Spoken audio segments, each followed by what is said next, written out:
Matapos ang laban nila sa gubat, lumiban sa trabaho si Diego dahil inaasahan nito ang pagdating ni Julian. Pagsapit ng hapon, naganda ng maliit na salo-salo ang binata bilang pagsalubong sa mga bagong kaibigan. Tatay Diego, sino po bang may kaarawan? Bakit po kayo naghahanda? Tanong ni Rodel. Basta Rodel, malalaman mo na lang mamaya. Doon ka muna sa bakuran maglaro. Abala pa kami ng tatay Umar mo. Tugon ni Diego. Ilang sandali pa natapos na ang kanilang paghahanda. Matyagang nag-antay si Mang Omar at Diego. Samantalang si Rodel naman ay nakikipaglaro sa mga alaga nilang kambing. Napansin ni Mang Omar na halos lahat ng alagang hayop ay gising. Maging ang ibong dumadapo sa sanga ng puno ay tila nakabantay sa kung anong mangyayari. Ilang minuto pa ang nakalipas.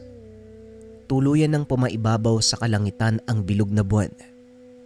Napakalinaw ng kalangitan ng mga sandaling iyon, kaya't kitang-kita ang kapaligiran sa tulong ng liwanag ng buwan.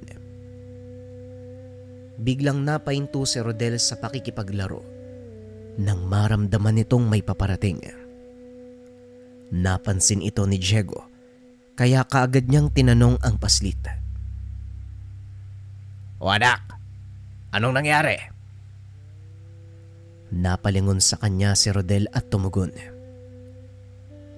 Meron pong dadating, tay. Naaamoy ko po sila. Malapit na sila, tay. Wika ni Rodel. Dali-daling binunot ng binata ang kanyang baril at tinutok sa direksyon kung nasaan nakatingin ang anak. Ibaba mo yan, kaibigan. Ako ang inaantay mong panauhin. May mga kasama lang ako. Wika ng boses ng lalaki. Dali-dali namang ibinaba ni Diego ang armas at humingi ng paumanhin. Patawad kaibigan, hindi ko alam na kayo pala ang paparating. Tumuloy kayo at pagdamutan nyo ang aming mayahanda. Tugon ni Diego. Amin ang karangalan, kaibigan. Maraming salamat sa pag-aabala. Wika ni Julian. O siya, lalamig ang pagkain at siguradong gutom na rin kayo. Mukhang malayong lugar ang pinanggalingan nyo ha. Wika ni Mang Omar. Lumapit sa kanya ang isa sa mga kasama ni Julian. Pinagmasdan itong mabuti na tila may inaalala sa mukha ng matanda. Sandali lang. Parang pamilyar sa akin ang mukha mo ah. Saan nga ba tayo nagkita? Tanong ng matanda. Pasensya na kaibigan at medyo malabo na ang aking paningin. Sandali lang ha, kukunin ko ang salamin ko. Tugon ni Mang Omar. Ilang sandali pa ay bumalik na ito suot ang kanyang salamin. Nanlaki ang mga mata ng matanda nang makilala kung sino ang kasama ng kanilang panauhin. Perer, ikaw nga ba yan? Ay, hindi ako maaaring magkamali. Yang mahabang peklat sa noo mo. Alam ko kung saan nanggaling yan. Hindi mo ba ako natatandaan? Ako si Omar. Magkasama tayong lumaban sa gera kontra Hapon nung kapanahunan natin. Wika ni Mang Omar. Biglang napatayo ang matanda at tumawa ng malakas. Oo nga, natatandaan na kita. Julian, siya si Omar. Dati siyang sundalo eh. Siya ang palagi kong sinasabi sa'yo. Wika ng matandang nagngangalang Ferrer. Nabalot naman ng pagtataka ang lahat dahil hindi nila akalaing magkakilala pala ang dalawang matanda. Kung ganon, isang karangalan ng makadaupang palad ang kagaya niyong bayani. Ikinagagalak ko po kayo makilala, Mang Omar. Ang pangalan ko ay Julian. Wika ni Julian. Tignan mo nga naman napakaliit ng mundo talaga. Sino mag-aakalang dito pa kayo magkikita ni Mang Omar? Ay, Ako nga ho pala si Diego. Ikinagagala ko kayo makilala, Julian at Mang Ferrer. Wika ni Diego. Kagad namang kinausap ni Julian si Mang Ferrer. Siya pong nakapulot sa sanggol 10 taon nang nakakaraan. Tumangulang ang matanda. Nakipagkamay kay Diego. Akmang magsasalita pa sana ito nang biglang may kung anong nakitang pangitain sa kanyang isipan. Maraming bangkay ang nakatumpok. Nakaupo si Rodel sa ibabaw ng mga ito. Biglang napabitaw si Diego at napatingin sa paslit. Anong problema, binata? Tanong ni Mang Ferrer.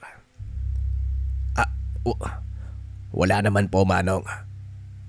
Kumain na po muna tayo. Saka na natin ipagpatuloy ang pag-uusap. Tugon ni Diego. Ay tama, kumain na muna tayo. Mahaba pa ang gabi at siguradong marami tayong pag-uusapan. Wika ni Mang Omar. Habang kumakain ay hindi mawala sa isip ni Diego ang mga nakita. Nakatitig lang ito kay Rodel na noon ay masayang kumakain habang nakikipagtawanan kay Mang Omar. Matapos kumain ay naupo ang mga ito sa sala upang mag-usap. Diego, alam kong may nakita ka nung kinamayan mo ko. Maaari mo bang sabihin sa akin kung ano yon? Tanong ni Mang Ferrer. Ang totoo, Manong, meron. Natatakot akong mangyari yun eh. Nakita ko si Rodel na nakaupo sa tumpok ng mga bangkay. Hindi ko alam kung anong ibig sabihin nun. Maaari niyo po bang ipaliwanag? Tanong ni Diego. Ang nakita mo ay isang pangitaing maaaring maganap sa hinaharap. Ito rin ang dahilan kung bakit kami naparito. Ang totoo, matagal na namin kayong sinusubaybayan, lalo na ang batang napudot mo. Hindi naman siguro lingid sa kaalaman mong espesyal na bata si Rodel, hindi ba? Wika ni Mang Ferrer. Sasabihin ko na sa iyo ang katotohanan, Diego. Nararamdaman kong isa kang mabuting tao kaya may malaki kong tiwala sa iyo. Si Rodel ay mula sa angkan ng malalakas na uri ng aswang. Ang tawag sa aswang na yon ay mga gabunan. Ngunit kakaiba ang batang yan dahil isinilang siyang taglay ang kakayahan ng isang ganap na aswang. Muling wika ni Julian. Naalala ng binata ang mga panahong napulot niya si Rodel. Ang pinakatumatak din sa kanyang isipan nang minsang tinutukan niya ito ng baril. Tumakbo sa likuran ni Mang Omar upang magtago. Tama ho kayo. Hindi ko nga ho makakalimutan yung unang beses na nakita ko siya magbago ng anyo eh. Pero kahit na ganun, hindi naman ako nakaramdam ng takot sa kanya nang malaman ko ang katotohanan. Tugon ni Diego. Yon ay dahil nabuo na ang inyong koneksyon. Kinilala ka ng paslit bilang ama at bahagi ng kanyang katawan. Natatandaan niya ang amoy mo at alam niyang ligtas siya kapiling mo. Wika ni Mang Ferrer. Bihira lang ang kagaya ni Rodel. Nakita na din ito ni tatay noon sa kanyang mga pangitain. Ito ang kinakatakutan ng aming mga kalahi. Ang pagdating ng isang tagulikas. Wika ni Julian. Tagulikas? Ano naman ho yun? Tanong ni Diego. Kagad namang nagpaliwanag si Mang Ferrer. Ang tagulikas ay isang bihirang uri ng aswang. Isinisilang sila isang beses sa loob ng 100 taon. Kakaibang lakas ang taglay ng mga ito na kahit ang pinakamalakas sa gabunan ay kaya nilang talunin. Bagaman paslit ang pangangatawan, nagtataglay ito ng kakaibang lakas. 10 beses kaysa sa taglay ng isang ganap na gabunan. Gaya ng sinabi mo, kaya nilang magbagong anyo simula nang sila'y isilang. Pagpapaliwanag ni Mang Ferrer. Naging banta si Rodel sa aming angkan kaya naman napilitan akong ilayo siya. Nang mga sandaling iyon, nakita kitang nag-iikot sa isang kubo at kinuha kong pagkakataon upang ilagay ang sanggol sa paanan ng isang malaking puno. Wika ni Julian. Napatayo si Diego dahil sa sinabi nito. Ikaw pala ang walang hiyang nag-iwan kay Rodel. Anong klaseng tao ka? Wika ni Diego. Hindi naman nakapagsalita si Mang Ferrer at Julian dahil inaasahan nilang ganito ang magiging reaksyon ng binata. Hindi kita masisisi kung magagalit ka sa amin, Diego. Ngunit hinihiling ko sa iyo na pakinggan ang paliwanag ng aking anak. Wika ni Mang Ferrer at muling naupo ang binata. Unti-unti itong huminahon. Huminga ito ng malalim at hinayaan si Julian na ipagpatuloy ang kwento. Masakit sa akin bilang ama ang ginawa ko. Pero yun lang ang paraan para mailigtas ang buhay ni Rodel. Alam mo bang hindi siya nakita ng kanyang ina? Yun ay dahil paglabas pa lang sa sinapupunan ay kinuha ko na ito at dinala sa kagubatan, malapit sa pamayanan ng mga tao. Nang gabing yun, hinahabol ako ng ilan sa aking mga kalay dahil gusto nilang patayin si Rodel. Muling wika ni Julian. Isang uri ng malakas na aswang si Rodel. Bakit gustong patayin? Hindi ba dapat matuwa kayo dahil may napabilang sa angkan nyo na malakas na nilalang? Tanong ni Diego.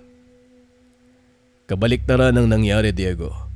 Dahil naging banta para sa kanila ang pagkasilang ng anak ko. Ang aking ama ang kasalukuyang pinuno ng aming angkan. Simula nang piliin naming magpakalayo-layo sa mga tao, nagkaroon kami ng payapang buhay. Ngunit kapalit naman ng kapayapaan ay ang mabigat na responsibilidad sa pagpapatupad ng batas. Tugon ni Julian. Kabilang sa batas na yon ay ang pagpatay at pagkain sa mga tao. Marami ang tutol sa panukalang iyon na naging sanhi ng pagkakahiwalay ng mga angkan. May ilang angkan na pinili kaming kalabanin at ang pagsilang ng anak ni Julian ang naging banta sa kanila. Kaya binalak nilang patayin ng sanggol bago pa man ito maisilag. Pagpapaliwanag ng mag-ama. Dagdag pa ni Mang Ferrer. Naibunyag ng kanilang manguhula ang tungkol sa propesiya ng katauhan ni Rodel, kaya lalo nilang kinatakutan ang sanggol. Ito ang dahilan kung bakit piniling ilayo ang anak ko. Nagpapasalamat ako sa iyo, Diego, dahil sa kabila ng katotohanang hindi siya pangkaraniwan, walang pagdadalawang isip mo siyang tinanggap at minahal bilang tunay na anak. Mapanganib ang naging desisyon mo, pero sinuong mo ito para sa kapakanan ni Rodel. Wika ni Julian. Hindi ko alintana kung ano man siya. Nang mga sandaling yon, inisip ko lang na tao siya at may karapatang mabuhay. Kaya patawarin mo ako sa sasabihin ko. Pero nung hindi ko pa naririnig ang kwento sa likod ng pag-iwan nyo kay Rodel, natanong ko sa sarili ko nun anong klaseng magulang ang gagawa nun? Pero ngayon nauunawaan ko na. Anong balak nyo ngayon? Tanong ni Diego. Nagkatinginan sina Mang Ferrer at Julian. Nag-usap ito sa lengguaheng hindi maunawaan ni Diego. Napagpasya namin ni tatay na iwanan sa pangalaga mo si Rodel dahil ikaw ang kinilala niyang ama. Mahirap nang ilis ang isipan ng bata at alam kong magiging mahirap para sa kanya ang umangkop sa panibagong mundo. Huwag kang mag-alala. Nandito kami ni tatay upang gabayan siya. Wika ni Julian. Ang totoo, nagdadalawang isip ako kung kakayanin ko bang palakin si Rodel ng maayos. Pero nandito na to Huwag kang mag-alala dahil hindi ko naman ipagkakait sa bata ang katotohanan. Kailangan ko lang ng sapat na panahon para ipaliwanag sa kanya ang lahat. Pero isa din sa iniisip ko, Kung hinahabol ng mga aswang si Rodel, paano wala namang bumisita sa amin? At saka paano silang tumigil? Tanong ni Diego. Hindi mo kailangan madaliin ang lahat ng bagay. Ang mahalaga, alam mo ang totoong pinagmulan ni Rodel. Huwag mo na ring alalahanin ang mga humahabol sa kanyang aswang. Kami nang bahala sa kanila. Hanggang ngayon, patuloy namin silang pinipigilan. Ang maganda lang, hindi nila alam ang eksaktong lokasyon ng bata. Wika ni Julian. Matapos ang pag-uusap, nagkasundo ang mga itong wag ipaalam kay Rodel ang totoong katauhan. Maging si Julian at Mang Ferrer, hindi sinabi kung sino sila. Para ito sa kaligtasan ng bata. Hinayaan din nilang manatili ito sa pangalaga ni Diego. Alis na kami. Walang dapat makalam ng pagtatagpo natin. Patuloy akong susubaybay kay Rodel. Wika ni Julian. Wala kayong dapat alalahanin dahil mananatiling limang pagkatao ni Rodel maging ang pag-uusap natin ito. Tugon ni Diego. Bago tuluyang umalis ang dalawa, humabol pa si Rodel upang magpaalam. Sandali lang po. Alis na po kayo. Dito na lang po kayo matulog oh. Gabi na eh. Wika ni Rodel. Nakaramdam ng panglalambot si Julian. Nilapitan niya ang anak at tinawakan sa ulo. Gusto mang sabihin ang katotohanan, ngunit pinigilan niya ang sarili. Oo Rodel Kailangan naming makauwi bago sumikat ang araw. Marami kasi kaming trabaho Tugon ni Julian. Ganun po ba? Ingat po kayo ha. Pero babalik naman po kayo, di ba? Tanong ni Rodel. Oo naman, pangako. Madalas tayo magkikita. At sa susunod na punta namin, ipapakilala ko sa iyo yung asawa ko.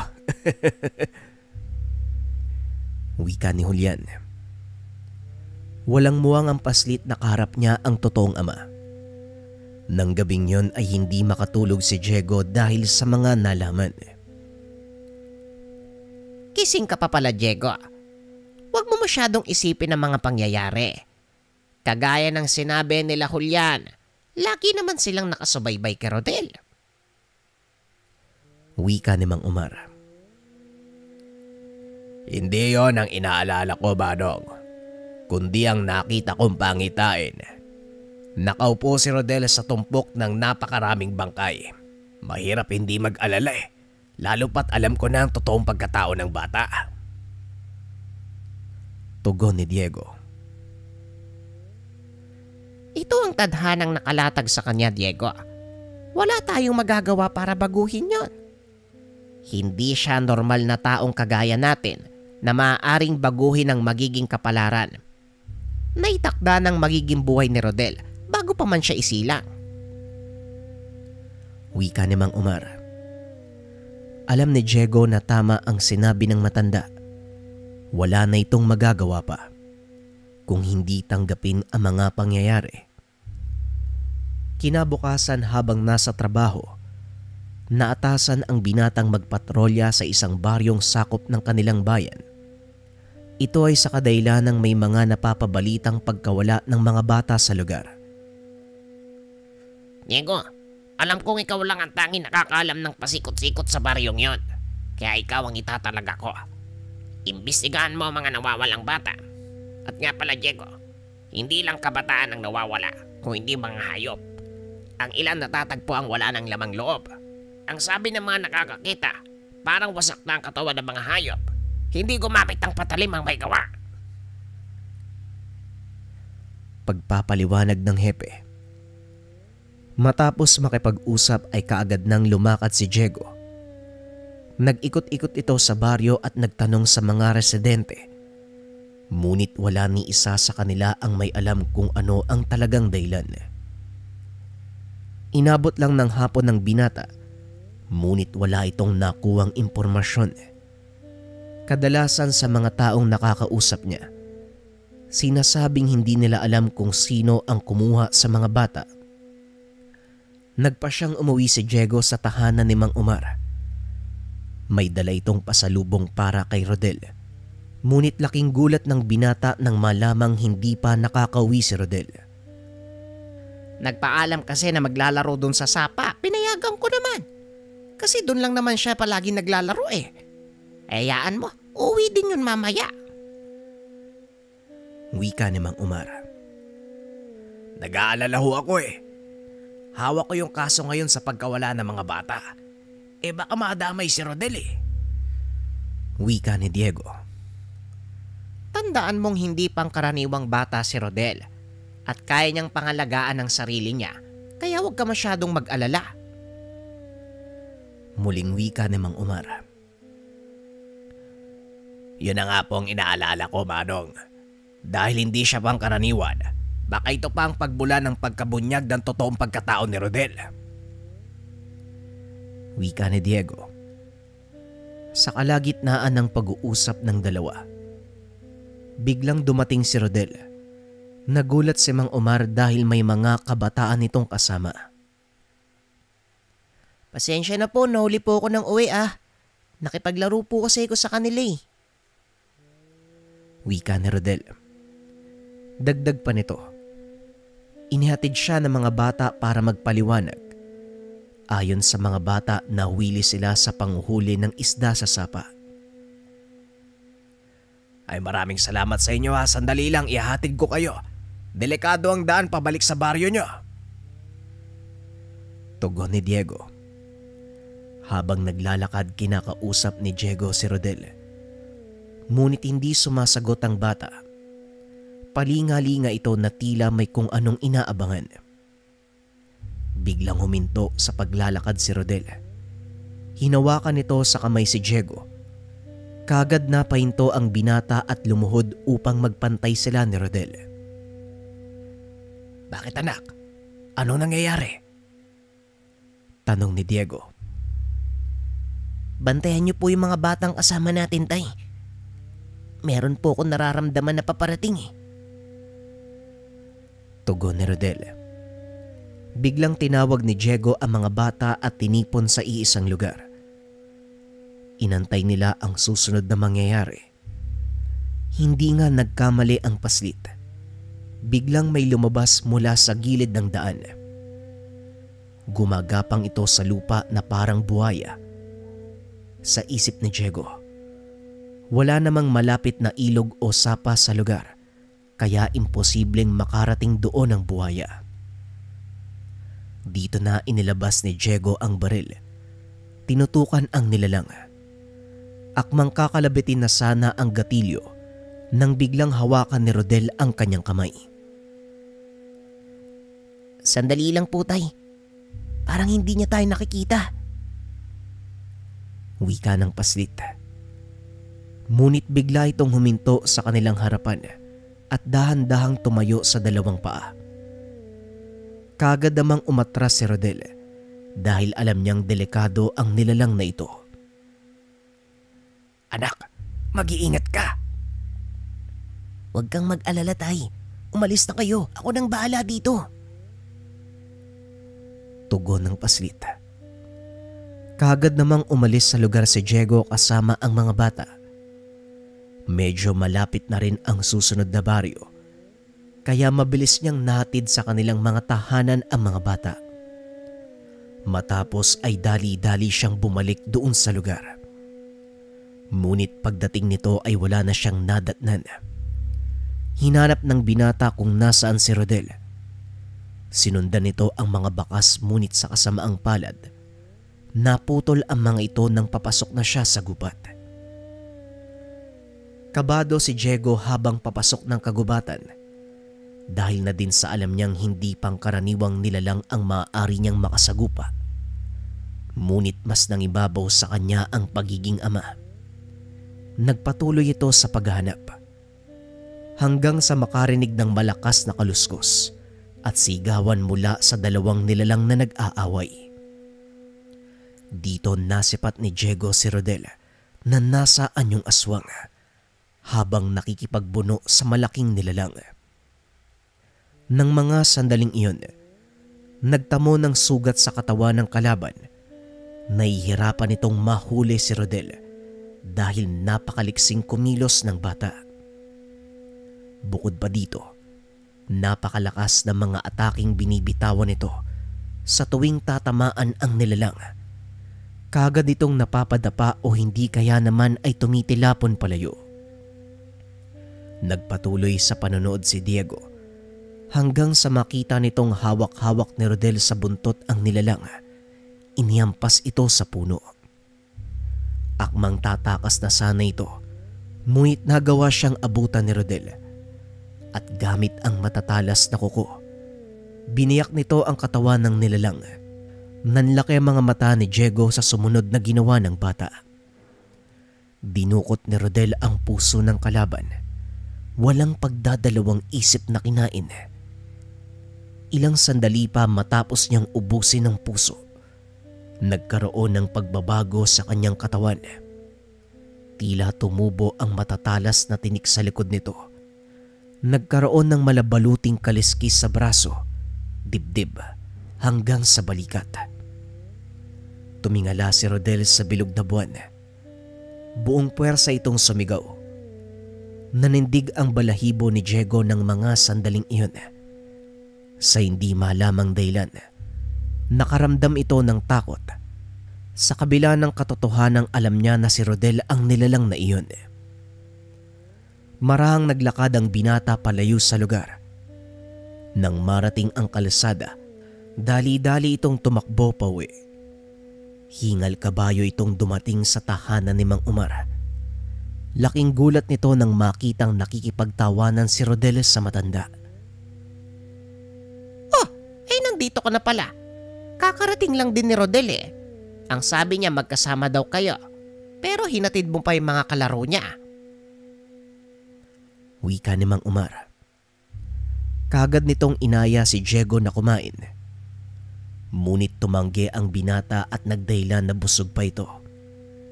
Naupo si Diego sa atangan ng tahanan habang paulit-ulit na bumabalik sa kanyang isipan ang lahat ng nasaksihan. Hindi na malaya ng binatang nakatulog na ito. Maging sa panaginip, nakita niya ang napakalagim na tanawin. Lumipas ang gabing iyon at hindi niya kinikibo si Rodel at tila nakaramdam na ang bata. Tatay Umar, mukhang nagalit yata sa akin si Tatay Diego ah. Hindi niya ako pinapansin eh. Wika ni Rodel kay Mang Umar. Hindi naman siguro. Marami lang iniisip ang Tatay Diego mo. Tignan mo bukas, kakausapin ka niyan. Kaya sige na, magpahinga ka na. May pasok ka pa bukas. Tugon ni Mang Umar. Pagpasok ni Rodel sa silid, kagad nitong pinuntahan sa atangan si Diego. Ngunit napakahimbing ng tulog nito. At nang hawakan siya ng matanda, bigla na lang itong napabalikwas. Hinawakan sa kamay si Mang Umar sabay tutok ng baril sa noon nito. Ay naku po, pasensya na po kayo Manong. Nagulat po kasi ko eh. Ayos lang ho ba kayo? Tanong ni Diego. Ayos lang naman ako. Huwag kang mag-alala. Dahil hindi ito ang unang beses na tinutukan ako ng baril sa ulo. Ano bang nangyayari sa'yo? Pansin ko simula nang umuwi ka kanina, balisa ka. At halos hindi mo pinapansin si Rodel. Ano bang nangyari? Tanong ni Mang Umar. Hindi ko nga alam Manong kung bakit ako nakaramdam ng takot eh. Gayong alam ko naman ang totoong pagkatao ni Rodel. Kanina habang nakikipaglaban siya, nakita ko ang totoong bangis ng anak-anakan ko. Kinain niya yung puso ng kalaban. Wika ni Diego. Walang ano-ano. Biglang lumitaw mula sa kadiliman si Julian. Ang takot na nararamdaman mo ay natural na reaksyon ng iyong katawan bilang isang tao. Nahaharap ka sa posibleng panganib kaya nakaramdam ka ng pagnanais na umalis sa lugar. At ang pagkain naman ni Rodel ng puso ng kalaban, natural na gawain ng isang gabunan. Kinakain namin ang puso ng kalaban na higit na mas malakas kung ikukumpara sa amin para gumaling ang anumang pinsalang natamo sa katawan. Wika ni Julian. Halos lumabas sa katawan ang kaluluwa ng dalawa nang marinig nila ang boses nito. Ano ka ba naman, Julian? Kinikilabutan na nga ako sa mga sinasabi ko kay Mang Omar tapos bigla ka pang susulpot. Huwag ka nga magpakita ng ganyan. Ay mamaya, pareho kaming atakin sa puso eh. Wika ni Diego. Pasensya na kung nagulat kayo. Nakita ko ang laban kanina. Magaling ang pinakita ni Rodel. Sa kabila ng katotohanang walang nagturo sa kanya ng mga gagawin.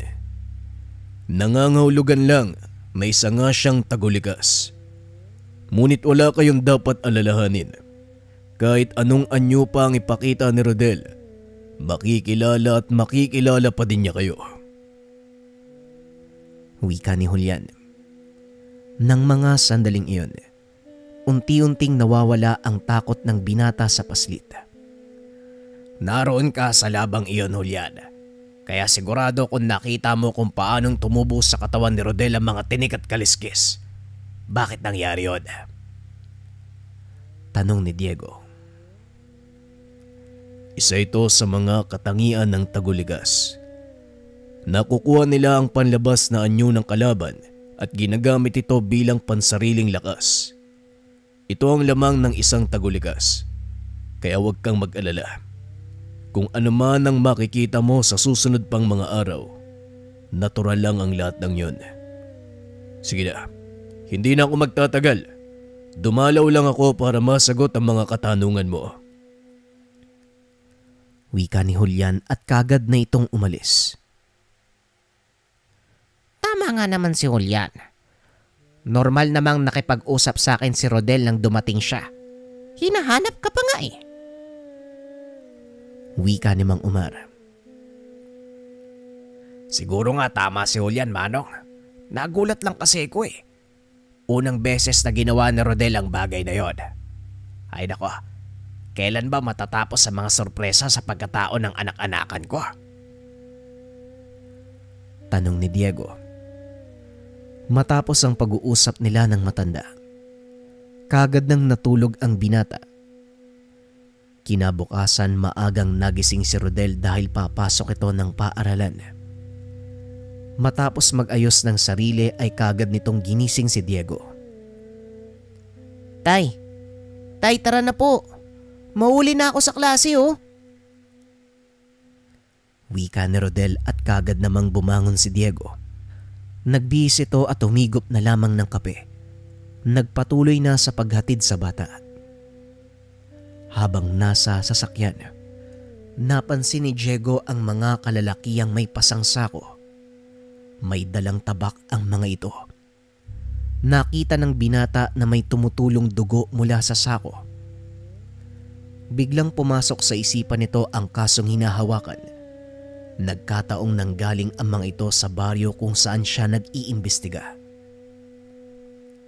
Mga kaibigan, maaari ko bang malaman kung ano ang laman ng dala niyong sako? Nga pala, pulis ako. Wika ni Diego at nagkatinginan ang mga ito habang marahang ibinababa ang mga dala. Unti-unti namang inilagay ni Diego ang kamay sa kanyang baril na nakasugbit sa tagiliran. Magandang umaga po. Mga karni po ito galing sa baryong yon. Nagkatay ho kasi kami kagabi. Ito ang kabayaran ng mga nakatay namin. Wika ng lalaki. Pwede bang buksan mo ang mga sako nang makita ko ang laman? Tanong ni Diego. Muling nagkatinginan ang mga ito. Kitang-kita ni Diego ang pagigpit ng hawak ng isa sa mga ito sa dalang tabak. Pero sir, maaabala kami. Malaking handaan ang pagdadala namin ng mga karning to.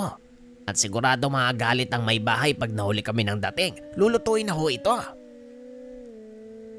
Pagdadayla ng lalaki. Ngunit ipinagpilitan ng binata na buksan ang dala nilang sako. Nang mga sandaling iyon ay napatingin si Diego kay Rodel.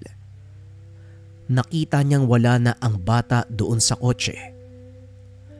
Nawala sa atensyon ni Diego ang mga kalalakian. Laking gulat nito nang bigla siyang undayan ng taga ng isa sa kanila. Nagawa niyang ilagan ang atake at kaagad nakabunot ng baril. Pinaputokan ng mga ito ngunit laking pagtataka ng binata dahil hindi man lang tinatablan ang mga kalalakian. Dito na napagtanto ni Diego na ang kalaban niya ay hindi pangkaraniwang tao kung hindi mga aswang. Dali-daling tumakbo ang binata papasok sa kagubatan para makaiwas sa maraming taong maaaring madamay. Alam niya rin sa kanyang sarili na nag-aantay si Rodel doon sa lugar. Pagdating nito sa bandang gitna ng gubat, pinalibutan siya ng mga kalalakian. At dito napatunayan ni Diego na tama ang kanyang hinala. Aswang nga ang mga lalaking iyon.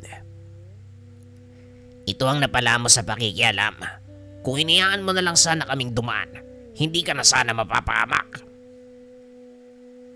Wika ng lalaki habang nakatitig ng matalim kay Diego. Walang tigil ang pagtulo ng laway nito. Akmang susugod na ang mga ito nang biglang lumitaw si Rodel. Pinagsusugod ang mga ito at laking gulat ng mga kalalakian dahil doon lang sila nakakita ng batang ganong kabilis kung kumilos. May kakayahang sugatan ang kanilang mga balat.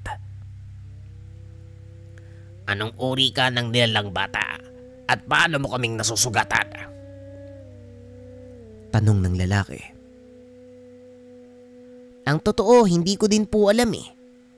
Ang alam ko lang, ayokong nakikitang sinasaktan nino man ang tatay ko. Wika ni Rodel. Isa ka din sa mga nagtatapang-tapangan. O sige, pagbibigyan kita. Wika ng lalaki. Alam nyo, mas maganda yung magiging laro natin kung nasaan yung aswang tayo. Kaso nga lang, hindi nyo kayang gawin yon sa terik na araw. Pero para sa akin, walang kahirap-hirap. Wika ni Rodel habang hinuhubad ang kanyang suot na damit. Tumambad sa mga kalalakian ang marka ng hugis kalahating buwan. Nanlaki ang mga mata ng kalaban dahil alam nila kung saan nanggaling ang markang ito. Mula saan ka na mga gabunan? Pero imposible. Hindi nakakapagpalit ng anyong isang gabunan lalo na sa ganyang edad. Niloloko mo kami, bata! Tugon ng lalaki. Muli nitong sinugod ang bata at tila pinagsisihan nito ang ginawa. Biglang nahawakan ni Rodel ang kamay at hinila papunta sa kanya, sabay salubong ng suntok sa muka. Dahilan para mabali ang ilong nito at malagas ang ilang ngipin. Hindi naman makakilos sa kinakatayuan ang mga kasama nito. Hindi sila makapaniwala sa mga nakikita. Nilingon ito ni Rodel. Nginitian ng nakakaloko. Ano sa tingin nyo? Niloloko ko ba kayo? Tanong ni Rodel. Nagpulasan ang mga ito. Naiwan ang lalaking kalaban ng paslit. Nilagyan ni Diego ng posas ang kamay at paa nito para hindi na makatakas sa kanila. Ilang sandali pa ay nagkamalay na uli ang lalaki. Laking gulat nito dahil nakatali na ang kanyang mga kamay. Anong ginawa mo sa akin? Nasaan yung mga kasama ko? Tanong ng lalaki. Iniwang ka na ng mga kasama mo. At sa kasabaang palad, hindi ka na din makakaligtas pa. Kaya kung ako sa'yo, makikipagtulungan ako. Magsalita ka. Ano ang laman ng mga sakong yon? Tanong ni Diego. Kailangan pa bang sagutin ang bagay na yan? Alam mo nang aswang kami. Kaya siguradong alam mo na ang sagot sa mga tanong mo. Wika ng lalaki. Isang malakas na suntok ang ibinigay ni Rodel sa lalaki. Napatitig sa kanya si Diego. Tay, ganyan po yung mga naririnig ko sa radyo eh. Kapag hindi nagsasalita, dapat sinusuntok o sinisipa. Wika ni Rodel. Napailing na lang si Diego sa sinabi ng bata. Ayoko sa lahat yung pilosopo. Kung makikipagtulungan ka sa akin, may posibilidad na buhayin pa kita. Kaya sabihin mo ang lahat ng nalalaman mo. Muling wika ni Diego. Bahagya namang napaisip ang lalaki at sa bandang huli, naglatag ito ng kasunduan. Makikipagkasundo ako sa inyo kung masisiguro mo ang kaligtasan ko, pati na rin ang aking mag-iina. Dahil sa oras na magsalita ako, paniguradong hahanapin ng aming pinuno ang asawa at anak ko. Wika ng lalaki. Paano ko matutunto ng anak at asawa mo? Tugon ni Diego. Pakawalan mo ko at ituturo ko sa iyo ang pinagtataguan nila. Delikado ang buhay ng mga anak ko, lalo pat hinayaan yung makatakas ang 3 ko pang kasama. Tugon ng lalaki. Kung papakawalan kita, paano ko makakasigurong hindi mo ko tatakasan o gagawa ng anumang kalokohan? Tugon ni Diego. Buhay ng anak at asawa ko nakasalalay dito. Sa tingin mo, magsisinungaling pa ako? At isa pa ang batang kasama mo, isang gabunan. Marunong siyang makaamoy ng taong nagsisinungaling. Wika ng lalaki. Rodel, nagsasabi ba siya ng totoo? Tanong ni Diego. Opo, Tay. Wala naman po ako naaamoy sa kanya na bahid ng kasinungalingan. Nang marinig ang sinabi ng bata, kagad tinanggal ni Diego ang posa sa kamay at paa nito. Ngayon ituro mo ang daan papunta sa kinaroroonan ng mag-ina mo. Wika ni Diego. Mabilis na naglakad ang mga ito palabas ng kagubatan, pabalik sa kotse ni Diego. Medyo malayo ang kinaroroonan nila. Mas makakabuti kung gagamitin namin ang kotse mo. Isa pa, matatabunan ng amoy ng batang ito ang amoy ko, kaya hindi nila ako madaling matutunton. Tugon ng lalaki. Pumayag naman si Diego. Inabot ng mahigit 15 minuto ang kanilang biyahe bago marating ang susunod na bayan. Huminto ang binata sa gitna ng daan at tinanong ang lalaki. Siguraduhin mo lang na hindi mo ako dinala sa isang patibong. Dahil sa oras na malaman ko, hindi ako magdadalawang isip na patayin ka, maging ang pamilya mo. Wika ni Diego. Maniwala ka sa akin. Walang patibong sa lugar na ito. Tanungin mo ang batang aswang kung may naaamoy siyang kalahi ko dito. Muling nilingon ni Diego ang anak-anakan. Umiling ito na ang ibig sabihin. Wala siyang naaamoy na kahit anong banta ng panganib sa lugar, maliban sa mga taong kapareho ang amoy ng lalaki. Totoo po ang sinasabi niya, Tay. Wala po kayong dapat ipag-alala. Wika ni Rodel. Kagad na silang tumuloy papunta sa itinuturong lugar ng lalaki. At sa isang kubo nakita nito ang 2 paslit na nakaupo sa atangan. Nang masipat ng mga ito ang lalaki, mabilis na nagtakbuhan ang mga paslit para salubungin ang ama. Kumusta ang lagay ng nanay niyo? Binantayan niyo ba siya gaya ng sinabi ko sa inyo?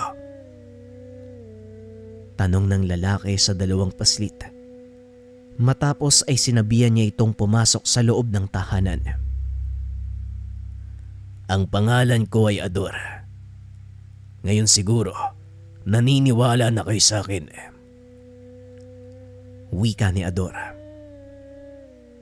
Oo, at mukhang kailangan na nating umalis sa lugar na ito. Pansamantala kayong mananatili sa tahanan namin para masigurado ang kaligtasan nyo. Tugon ni Diego. Pero mahihirapang kumilos ang asawa ko dahil kasalukuyan siyang nakaratay. Dahil ito sa kagagawan ng mga tao, ginamitan nila ng palasong isinawsaw sa dugo ng usa ang asawa ko, dahilan para maparalisa ang kalahati ng katawan niya. Wika ni Ador. Buhatin mo siya at ilagay sa kotse. Paniguradong may magagawa ang mga kaibigan ko. Magmadali ka na, Ador. At nga pala, Diego ang pangalan ko. Wika ni Diego. Dali-daling binuhat ni Ador ang asawa at sinakay sa kotse, kasama ang dalawang paslit. Mabilis na silang umalis sa lugar. Pagdating sa tahanan ni Mang Umar, inihiga nila ang sugatang ginang sa mahabang upuan sa sala. Kinausap naman ni Diego si Rodel upang subukan na tawagin si Julian. Hindi na po kailangan, tay. Nandito na po siya. Tugon ni Rodel. Nakita ko ang mga nangyari kaya sinundan ko kayo dito. Tungkol naman sa babaeng yan, huwag kayong mag-alala dahil paparating na si tatay kasama ang asawa ko. Alam niya ang gagawin sa sugat na yan. Tugon ni Julian. Napalingon si Ador nang mapagtantong kilala niya ang taong nagsasalita. Julian, ikaw nga ba yan? Wika ni Ador. Teka, paanong nangyaring buhay ka pa, Ador? Kitang-kita ng dalawang mata ko kung paano kang pinatay ng mga tao. Tugon ni Julian. Nakaligtas kami ng asawa ko at sa tulong ng mga naituro sa akin ni Mang Ferrer, nagawa kong magbalat kayo at yon ang nakita mong pinagtataga ng mga tao. Wika ni Ador. Mabuti naman at buhay ka pa dahil may mga kasalanan kang kailangang panagutan. Pero wag mo munang isipin ang bagay na yun sa ngayon. Unahin muna natin ang kalagayan ng asawa mo. Pag-uusap ng dalawa.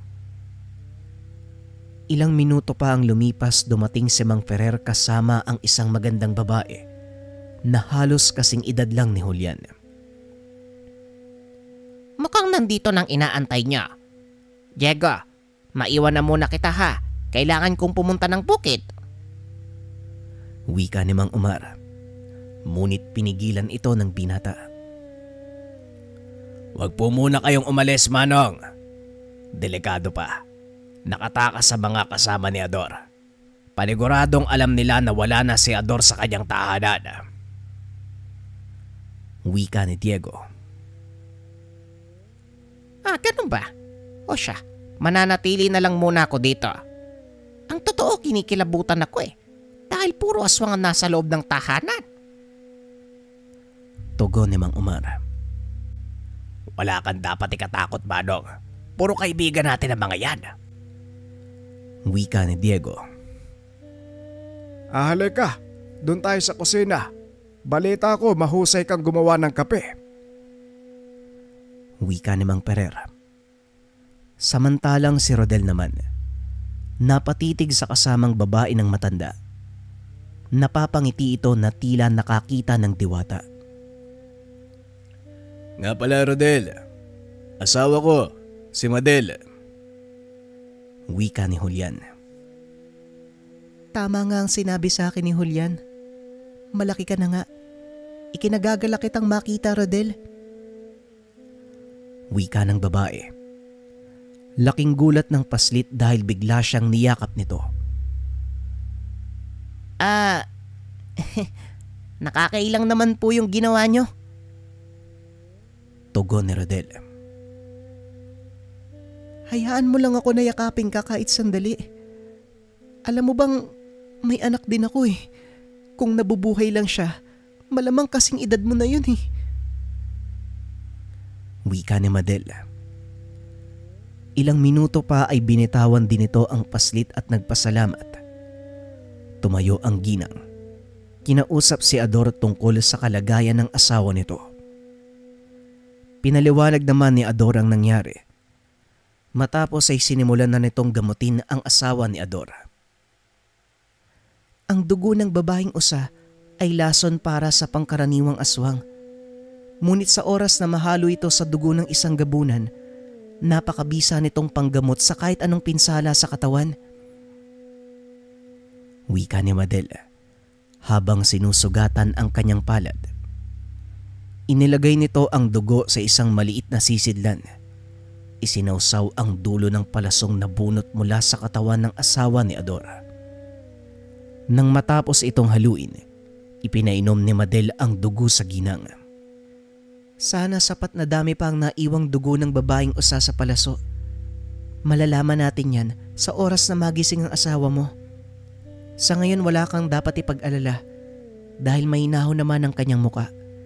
Tanda lang yan na wala siyang sakit na nararamdaman. Wika ni Madel. Maraming salamat po, Ginang Madel. Kahit napakalaki ng kasalanan ko sa inyong angkan, hindi pa rin kayo nagdalawang isip na tumulong. Tugon ni Ador. Hindi na mimili ng tao ang pagtulong, kalaban man o kakampi, may kasalanan man o wala. At isa pa, matagal ko nang napatawad ang kasalanan mo, Ador. Maaari na kayong bumalik sa ating nayon kasama ang mga anak mo. Doon ligtas silang mamumuhay ng walang nanggagambala. Wika ni Madel. Marami po uling salamat, Ginang. Nga pala, naparito ako dahil nakipagtulungan sa binatang pulis. Nasa na pala si Diego? Tanong ni Ador. Kagad itong itinuro ni Madel. Nilapitan ni Ador ang binata na noon ay nasa kalagitnaan ng pakikipag-usap kay Julian. Diego, mawalang galang na.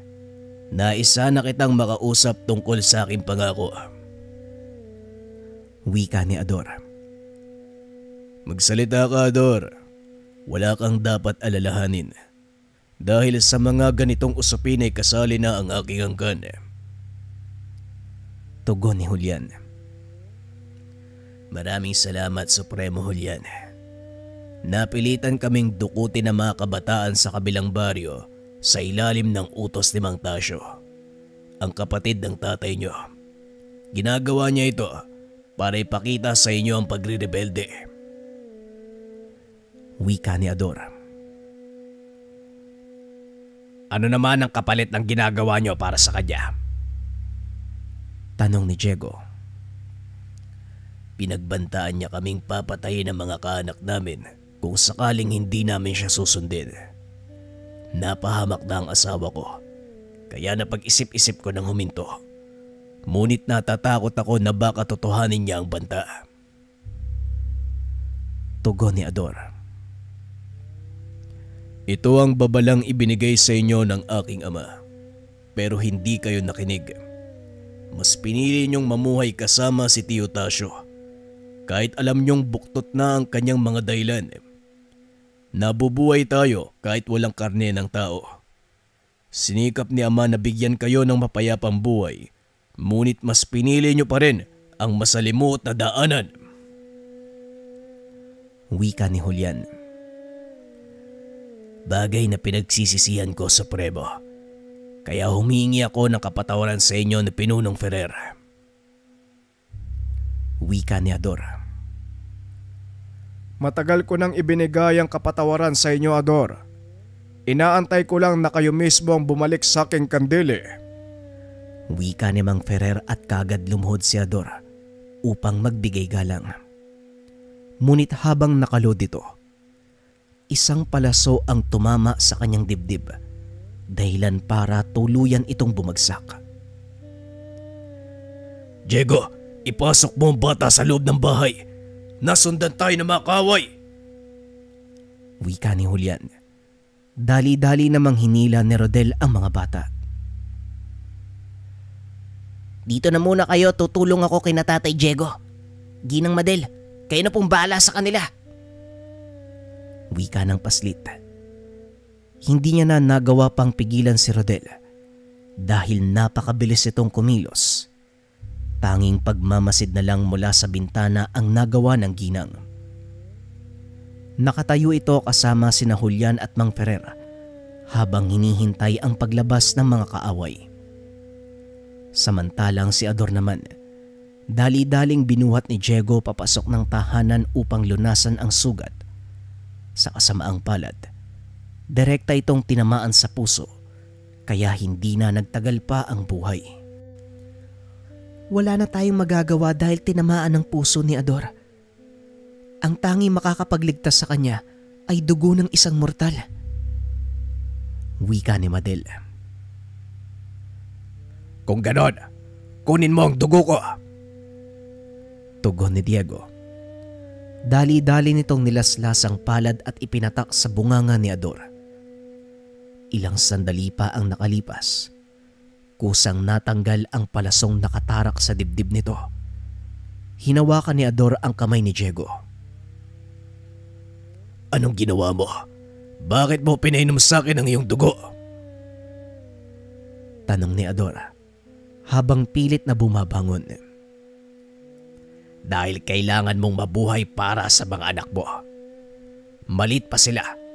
Hindi ko maaatim na maulila sila ng ganito kabata. Tugon ni Diego. Hanga ko sa pusong meron ka, Diego. Pinatunayan mo ngayon sa akin na hindi lahat ng tao ay masama. Nakuha mo ang respeto ko at hindi nakakapagtakang nakuha mo ang respeto ng pinuno ng mga gabunan. Wika ni Ador. Magpahinga ka dahil kailangan mong bumawi. Tugon ni Diego. Kagad itong lumabas ngunit pinigilan siya ni Ador. Sandali lang, kunin mo to. Mas kailangan mo ang bertud kaysa sa akin. Wika ni Ador. Sabay abot ng isang maliit na sisidlan na gawa sa itim na tela. Ano naman ang gagawin ko dito? Tanong ng binata. Sa pagkakataong iyon ay si Madel ang sumagot. Ang tanong, Diego, handa ka ba sa kakalabasan kapag ginamit mo ang bertud na yan? Tanong ni Madel. Nasa kalagitnaan tayo ng kaguluhan. Kaya siguro wala nang panahon para mag-isip. Kung makakatulong to, handa ako sa magiging kapalit. Tugon ng binata. Lunukin mo ang bertud na yan at magkakaroon ka ng bilis at lakas na kagaya ng sa mga aswang. Makakakita ka din sa dilim at lalakas ang pandama mo. Lalo na ang iyong pangamoy. Maninibago ka sa una, ngunit kalaunan ay masasanay ka din. Wika ni Madel. Dali-daling nilunok ni Diego ang bertud. Ngumiti ito sa dalawa at kagad nang lumabas. Nalo ko na. Ginang Madel, sigurado ko bang kakayanin niya? Ikaw ang nagbigay sa kanya ng bertud, kaya dapat alam mo kung anong kakalabasan. Kaso ang problema, Ginang, hindi naman niya kailangan lunukin yun eh. Dumungaw ang mga ito sa bintana upang pagmasdan ang susunod na mangyayari kay Diego. Naglalakad ito papunta sa kinakatayuan nila Julian nang bigla itong mapasapo sa dibdib. Hindi maipaliwanag na init ang nararamdaman nito na tila pilit na kumakawala sa kanyang katawan. May araw pa ng mga sandaling iyon. Ngunit ang paningin ni Diego ay tila unti-unti nang dumidilim. Tay, anong nangyayari sa'yo? Ayos ka lang ba? Tanong ni Rodel. Ayos lang ako, anak. Huwag ka mag-alala sa akin. Tugon ni Diego. Dahan-dahan itong tumayo at muling naramdaman ang matinding sakit sa dibdib. Ngunit sa pagkakataong iyon, dama ni Diego ang kakaibang gaan ng katawan. Ganyan ang reaksyon ng katawan ng tao sa bertud ng mga aswang. Masasanay ka din maya-maya lang. Wika ni Julian, na ikinagulat naman ni Diego. Anong ibig mong sabihin? Sandali lang. Yung binigay sa akin ni Ador. Hindi na naituloy ni Diego ang sasabihin. dahil napagtanto nito na ang batong pinalunok sa kanya ni Madel ay bertud ng isang aswang. Tama ka, Diego. Bertud nga ng aswang ang nilunok mo. Pero wala kang dapat alalahanin dahil hindi ka magiging kagaya namin. Maaaring magkakaroon ka ng kakaibang lakas at liksi sa pangangatawan pero hindi ka tuluyang magbabagong anyo. Hanggat kaya mong panglabanan ang pagkain ng laman ng tao,